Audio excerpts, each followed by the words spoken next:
মধ্যপ্রাচ্যে যুদ্ধের উত্তাপ পুরোপুরি না কমতেই এবার ইরানকে নতুন করে শক্তিশালী বার্তা দিল দেশটির কৌশলগত বন্ধুরাষ্ট্র চীন। তেহরানের সার্বভৌমত্ব, নিরাপত্তা ও জাতীয় মর্যাদা রক্ষায় পাশে থাকার প্রতিশ্রুতি পুনর্ব্যক্ত করেছে বেইজিং। তবে কি যুক্তরাষ্ট্রের বিরুদ্ধে আবারও যুদ্ধ শুরু হলে ইরানের পাশে এসে দাঁড়াবে শি জিনপিংয়ের দেশটি?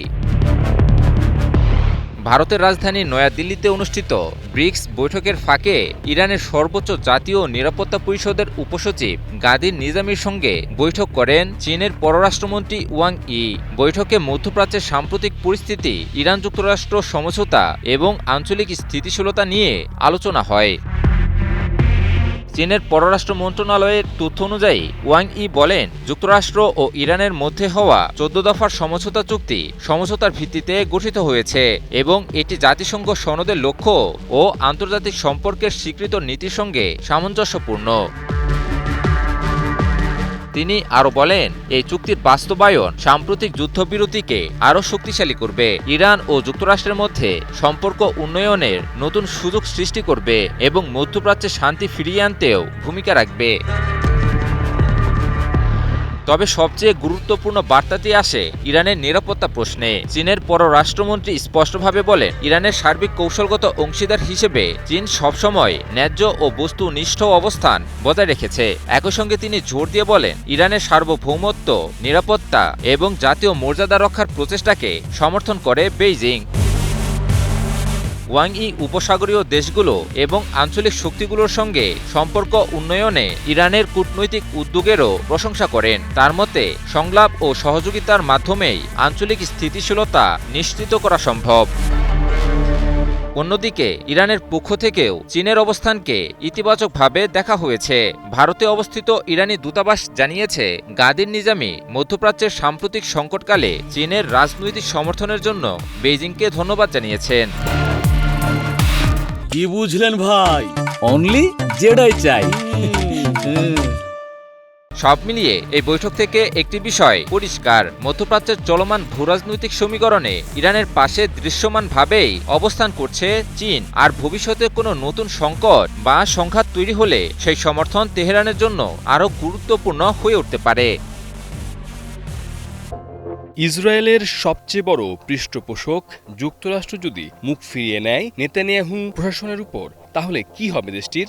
দিন দিন কূটনৈতিক মঞ্চে একঘরে হতে থাকা ইসরায়েলের জন্য এর চেয়ে বড় দুঃসংবাদ আর কি হতে পারে? সম্প্রতি লেবানন প্রসঙ্গে ইসরায়েলের জাতীয় নিরাপত্তা মন্ত্রী ইতামার বেন গাভিরের একটি বিতর্কিত মন্তব্যের তীব্র সমালোচনা করেছেন মার্কিন সিনেটর বার্নি স্যান্ডার্স। বেন গাভিরকে যুদ্ধাপরাধ হিসেবে আখ্যায়িত করে স্যান্ডার্স সাফ জানিয়েছেন, জেরুজালেমের বর্তমান প্রশাসনকে আমেরিকার কোনো ধরনের সমর্থন বা সহায়তা দেওয়া উচিত নয়। দক্ষিণ লেবাননে ইসরায়েলি সেনাবাহিনীর 4 সেনা নিহতের খবর প্রকাশের পর গত 19 জুন সামাজিক যোগাযোগ মাধ্যমে বেন গাভির দাবি করেন, পুরো লেবাননকে পুড়িয়ে ছাই করে দিতে হবে। তার এই উগ্র মন্তব্যের জবাবেই ভারমন্টের স্বতন্ত্র সিনেটর বার্নি স্যান্ডার্স এই কড়া প্রতিক্রিয়া জানান।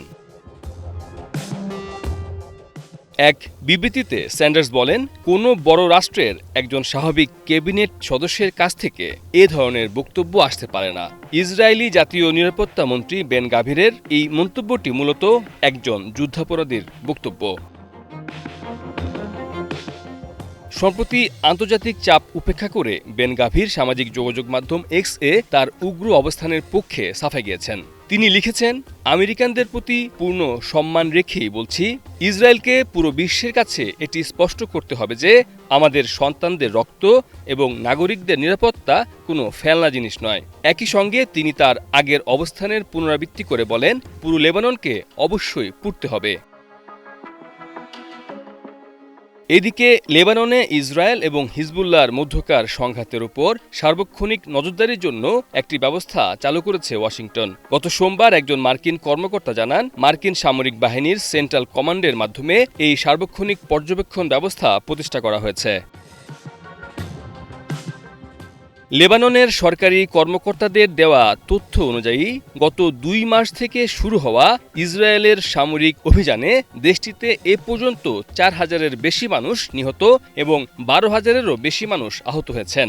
এছাড়া যুদ্ধের কারণে বাস্তুচ্যুত হয়েছেন 10 লাখেরও বেশি বাসিন্দা।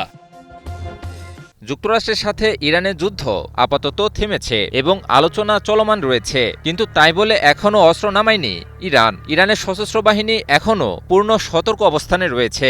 ইরান স্পষ্ট করে জানিয়েছে, শত্রুপক্ষ বিন্দুমাত্র ভুল করলে তার জবাব হবে কঠোর, অনুশোচনামূলক এবং স্মরণীয়।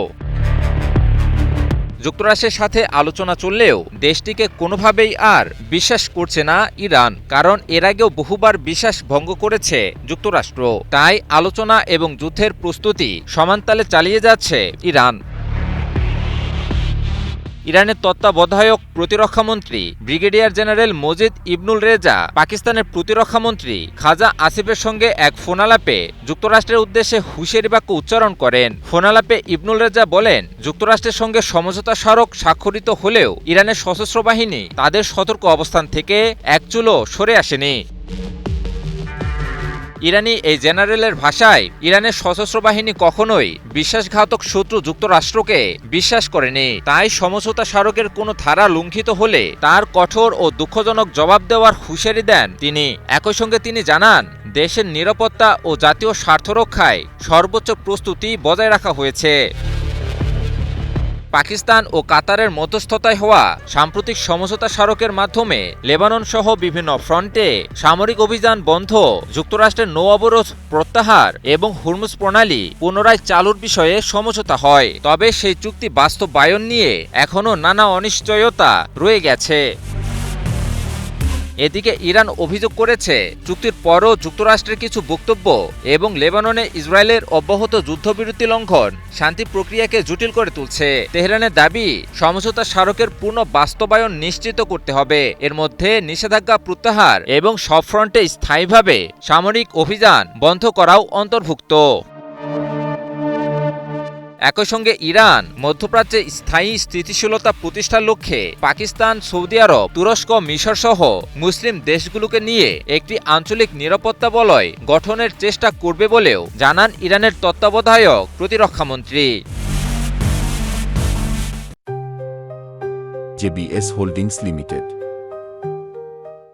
সব মিলিয়ে তেহরানের বার্তা স্পষ্ট, কূটনৈতিক সমাধানের পথ খোলা থাকলেও প্রতিরক্ষা প্রস্তুতিতে কোনো ছাড় নেই। আর কোনো পক্ষ যদি চুক্তি ভঙ্গ করে কিংবা নতুন করে উত্তেজনা সৃষ্টি করে, তাহলে তার জবাব দিতে প্রস্তুত রয়েছে ইরানের সশস্ত্র বাহিনী।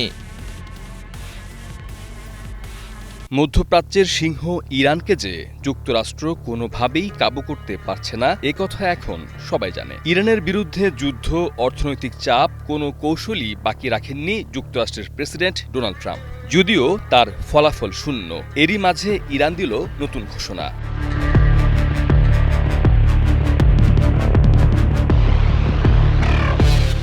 ইরানের পার্লামেন্টের স্পিকার ও প্রধান আলোচক মোহাম্মদ বাঘের গালিবাফ বলেছেন, হরমুজ প্রণালীর প্রশাসন ও নিয়ন্ত্রণ ইরানের হাতেই থাকবে। যুক্তরাষ্ট্র ও ইসরায়েলের সঙ্গে চলমান সংঘাতের অবসান নিয়ে অনুষ্ঠিত আলোচনার পর দেশে ফিরে তিনি এ মন্তব্য করেন। দেশটির রাষ্ট্রীয় বার্তা সংস্থা IRN এ তথ্য জানিয়েছে।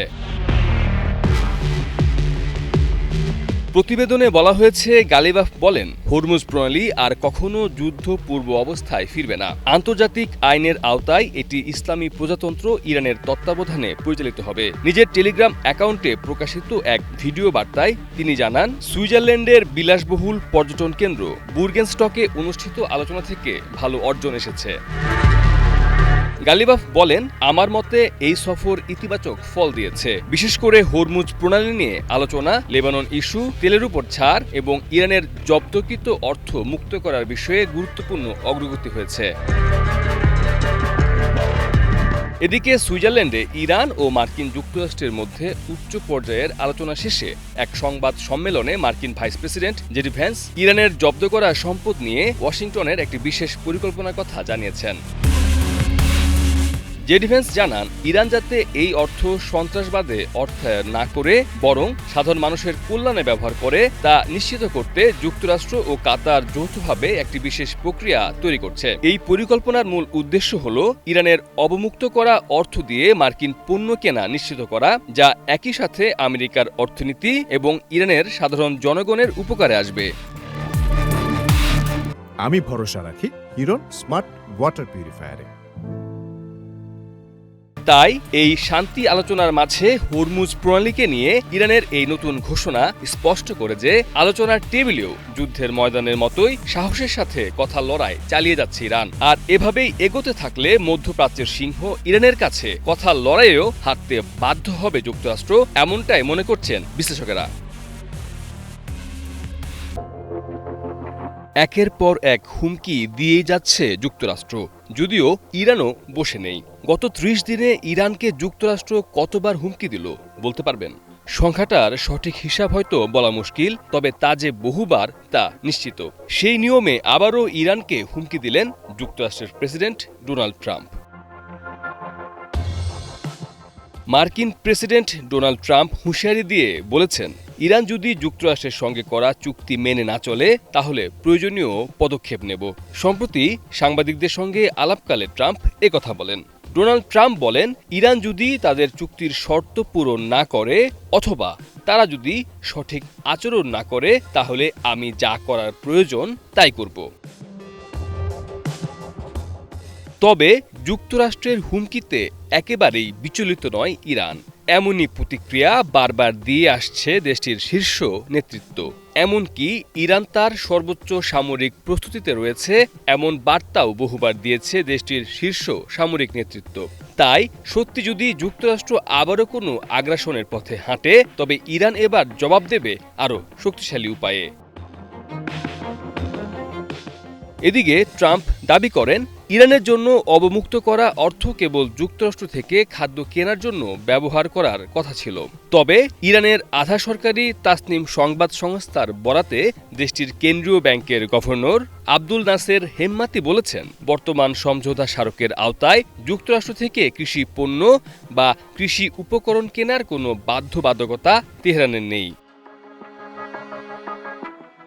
ট্রাম্প আরও বলেন, অবমুক্ত করা সব অর্থ শেষ পর্যন্ত খাদ্য কেনার মাধ্যমেই ফিরে আসবে, যা তাদের খুব প্রয়োজন। তাদের ৯ কোটি ১০ লাখ মানুষ রয়েছে, কিন্তু তারা নিজেদের খাদ্যের চাহিদা পূরণ করতে পারে না। তাই আমরা যে অর্থ ছাড় দিচ্ছি তা শেষ পর্যন্ত আমাদের কৃষকদের কাছেই ফিরে আসবে। এদিকে ইরানের পার্লামেন্টের স্পিকার ও প্রধান আলোচক মোহাম্মদ বাঘের গালিবাফ বলেছেন, হরমুজ প্রণালীর প্রশাসন ও নিয়ন্ত্রণ ইরানের হাতেই থাকবে। যুক্তরাষ্ট্র ও ইসরায়েলের সঙ্গে চলমান সংঘাতের অবসান নিয়ে অনুষ্ঠিত আলোচনার পর দেশে ফিরে তিনি এ মন্তব্য করেন।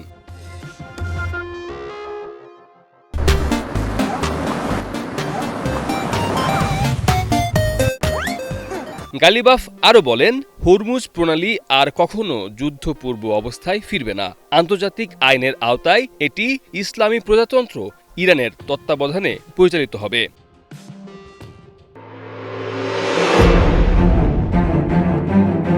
মধ্যপ্রাচ্যের রাজনীতিতে বহু বছর ধরেই ইরানকে ইসরায়েলের প্রধান প্রতিদ্বন্দ্বী হিসেবে দেখা হয়েছে, কিন্তু এবার নতুন এক বিশ্লেষণ সামনে এনে ভিন্ন ইঙ্গিত দিয়েছে ইসরায়েলি গণমাধ্যম। ইরান নয়, বরং মধ্যপ্রাচ্যের অন্য একটি দেশ বড় চিন্তার কারণ হয়ে দাঁড়িয়েছে ইসরায়েলের জন্য। কোন সেই দেশ?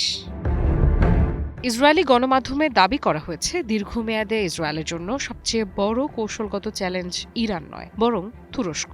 প্রশ্ন হচ্ছে, কেন এমন আশঙ্কা তৈরি হয়েছে? কি এমন বদলে গেছে আঙ্কারার অবস্থানে? ইসরায়েলের প্রভাবশালী দৈনিক মারিভে প্রকাশিত এক সামরিক বিশ্লেষণে বলা হয়েছে, তুরস্ক শুধু একটি আঞ্চলিক শক্তিই নয়, বরং ধীরে ধীরে এমন একটি সামরিক ও প্রযুক্তিগত ক্ষমতা গড়ে তুলছে যা ভবিষ্যতে পুরো মধ্যপ্রাচ্যের শক্তির ভারসাম্য বদলে দিতে পারে। আর সেই পরিবর্তনের প্রভাব সরাসরি গিয়ে পড়তে পারে ইসরায়েলের নিরাপত্তার উপর।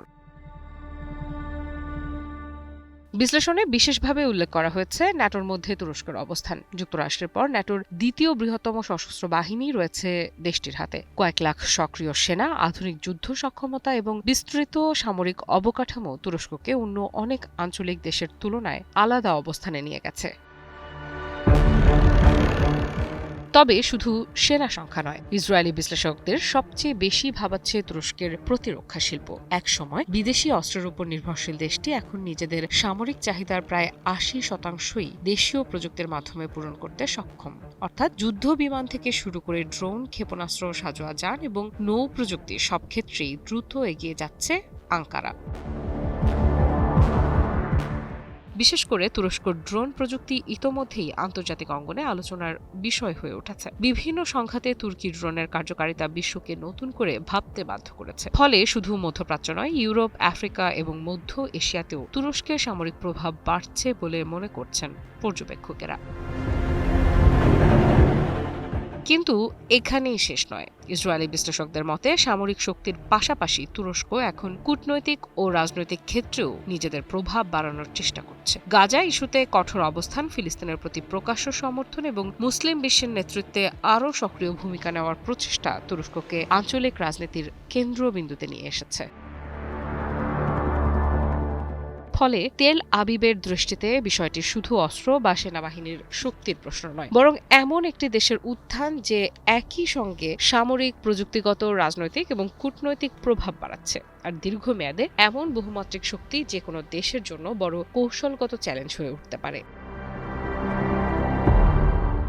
তবে এর অর্থ এই নয় যে ইসরায়েল হঠাৎ করে ইরানকে ভুলে গেছে। ইরানের পরমাণু কর্মসূচি, ক্ষেপণাস্ত্র সক্ষমতা এবং আঞ্চলিক মিত্রদের কার্যক্রম এখনও ইসরায়েলের নিরাপত্তা হিসেবের কেন্দ্রেই রয়েছে। কিন্তু একই সময়ে আরেকটি শক্তির দ্রুত উত্থানও তেল আবিবকে নতুন করে হিসাব করতে বাধ্য করছে। আমাদের উঠে দাঁড়াতে হবে। স্পিড, সকল অন্যায়ের বিরুদ্ধে রুখে দাঁড়ানোর এনার্জি পার্টনার। তাই এখন প্রশ্ন হচ্ছে, আগামী দশকের মধ্যপ্রাচ্যে ইসরায়েলের সবচেয়ে বড় প্রতিদ্বন্দ্বী কে হবে, ইরান নাকি তুরস্ক? আঙ্কারার সামরিক আধুনিকীকরণ এবং আঞ্চলিক প্রভাব যেভাবে বাড়ছে, তাতে এই বিতর্ক আরও জোরালো হওয়ার ইঙ্গিত মিলছে।